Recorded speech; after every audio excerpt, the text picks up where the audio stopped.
Salam əziz izləyicilər. Bax bu ağac qoz ağacıdır. Bizim məmləkətdə buna cövüz deyirlər. Məsələn, Naxçıvanda cəviz deyirlər. Bu bildiz nədir, söhbət nədən gedir. Amma bu biraz fərqli cövüzdür. Bunu Lənkəranlı tanışlarım Lənkərandan gətiriblər.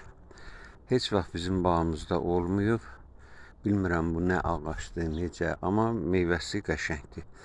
Nazik uzun, biraz xırda, nazik uzun meyvələri olur. Barmaqla da sındırmaq olur, yumşaq qabıqlıdır və çox sevdiyim bir meyvədir. İndi bu çiçək açıb. Keçən ildə belə salxımları oldu, sonra hamısını tökdü.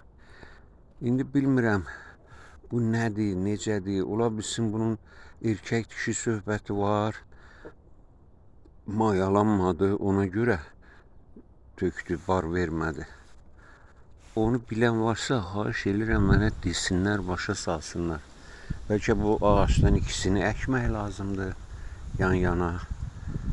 Çünki məsələn, püstə ağacı belədir. Gərək 2 dənəsi yan-yana olsun ki, elə deyirlər. Onu da nə dərəcə düzdür bilmirəm. Püstə ağacımız da olmuyor, amma bu il əkmişəm. Bu il yox, burada əkmişəm də neçə ildir. Yaxşı, sağ olun. Nə bilirsinizsə bunu yazın da, kömək üçün mən bilim bunu, nə etmək lazımdır, nədir. Salamat qalın.